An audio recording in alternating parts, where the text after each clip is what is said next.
What's going on, guys? It's Greg here, aka New York Prepper. It is Sunday, November 28th, 2021, and I have some breaking news to share with you guys. This is a weather alert. So, the National Oceanic and Atmospheric Administration has officially put us under a La Nina advisory for the rest of this winter.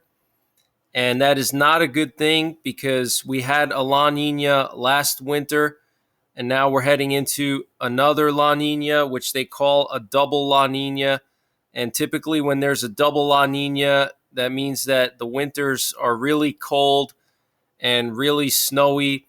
The last really prominent double La Nina winters were 2008 and 2009, and also 2010 and 2011. If you guys remember 2010 and 2011, the winters in those years were very, very strong, especially in the northern tier of the United States. And so during a La Nina, the northern tier of the United States, also Europe and parts of Russia, are exposed to some very extreme cold temperatures. And the reason why has to do with the jet streams. And the way a La Nina works is that it's caused by the upwelling of cold water in the equatorial Pacific. And the upwelling of cold water is caused by trade winds that blow from east to west. And when these trade winds start to get really strong, they blow all the warm water off of the surface of the ocean, and that causes the cold water from underneath to upwell to the surface, and that reduces global temperature. Okay, so it's just like if you had a fan, and you took a fan and you pointed it at your bathtub filled with warm water. Eventually that fan would start to cool the water down, and when you cool that much water down, it has an effect. The earth is 3/4 water, okay? And when you cool that water down, it has an effect on the climate, okay? So get ready for a colder winter if you live in the Northeast, if you live in the Middle Atlantic, if you live in the Midwest, pretty much all of the United States. Get ready for Arctic air intrusions. We had that polar vortex last year that was a record-breaking polar vortex in many areas. In the Dakotas, we had temperatures that were broken, or records that were broken that were 100 years old. Especially in South Dakota, there were many towns in South Dakota that broke 100-year record low temperatures.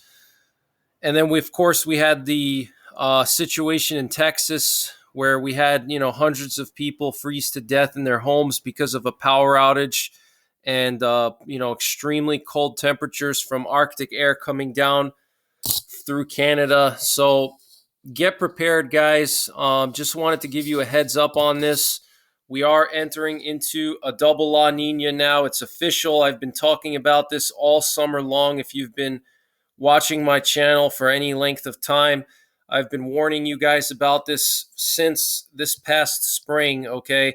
In the springtime, I was talking about this and warning you guys. And so here we are. Over here in Pennsylvania, we've had really cold temperatures this week, and it's only Thanksgiving. We've already had several inches of snow here in Pennsylvania, and it feels already like winter, okay? So I can tell you that I've been experiencing the beginning symptoms of this double La Nina, and as we get deeper into the winter, be prepared for, like I said, more Arctic air intrusions. So if you live in places like Texas or the Deep South, Oklahoma, the Midwest, get ready for extremely cold temperatures to come down through Canada and all the way down to Texas. If you live in the Northeast and the Mid-Atlantic, also be prepared for cold temperatures, but also, more importantly, nor'easters.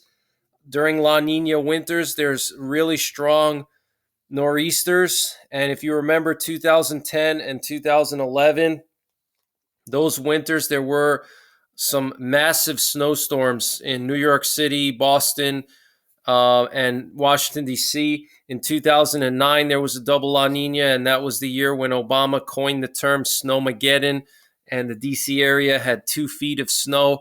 Everything was shut down for days. So get ready, guys. Be ready for power outages in the winter. Be ready to be snowed in. Okay, do not rely on plow trucks. Okay, make sure that you have all the gear and items that you need to survive blizzards and polar vortexes. Make sure you have a winter survival kit in your car. I've done videos on that. You can check out my winter survival playlist. I've done several videos on that, and I'm going to do more videos on that. But make sure in your car you have everything that you would need to survive if you're stranded on the side of the road. You could be driving, you could hit a patch of ice, you get stuck in a ditch. It could be in an area that has bad cell phone reception, or it could be in the middle of the night and nobody's going to come to help you for a while. Or you could get stuck in a whiteout blizzard, which almost happened to me one time in South Dakota. So you want to make sure that you can stay in your car and survive for several hours or at least a day or so. Okay, make sure you have warm boots, warm clothing, wool blanket in your vehicle. Make sure you have a way to start a fire in case you get cold and you're stranded on the side of the road. In your house, you should have a spare heat source. I personally prefer the buddy heaters, and I keep some barbecue propane tanks around my property so I can quickly get some heat going if my power goes out. Wood stoves are great, but the only downside to wood stoves is that you can't move an 800-pound wood stove to different areas of your house. But with a buddy heater, I can move that thing in any part of my house that I need heat. I can also use it to keep my pipes from freezing. I can set up several buddy heaters in different areas to protect my infrastructure of my house so I don't have bursting pipes and leaky plumbing and stuff. So make sure you have a spare heat source. Make sure you have wool blankets and sleeping bags for everybody in your household. One wool blanket and one sleeping bag for everybody in your house. Make sure you have at least a few weeks of food, preferably more than that. I could go on and on about this, okay, but make sure you have good winter weather gear, good clothing. Your outerwear is essential. Snowshoes. I highly recommend snowshoes if you live in a snowy area. So I wanted to just share that with you guys, give you guys a heads up. Now, this is what the global effects of a La Nina look like. So areas of the Pacific Island countries get wetter, like places like the Philippines and Indonesia. These areas get a lot of rain and flooding. Parts of Australia, they'll get massive flooding. And then here you can see in the U.S., there's colder than normal temperatures in the Pacific Northwest up to Alaska, Canada, and they don't really show the U.S., which is, wrong in my opinion, and they do that mostly for political reasons because the NOAA is pro-global warming. But this cold air pocket here should really extend all the way across the entire 2/3 of the United States, and also there should be some cold pockets in Europe here. Usually Europe gets really cold, record cold temperatures during La Ninas, especially places like Britain and Western Europe. They'll get the cold Arctic air. If you guys remember in 2010, 2011, there were some really cold winters here in parts of Europe.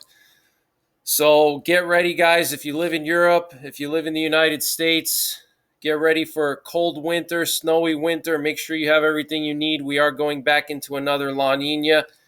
So that's all I got for now, guys. I'll keep you updated on the situation as it unfolds. Take care. God bless. And don't forget the 3 Ps: prepare, practice, and persevere.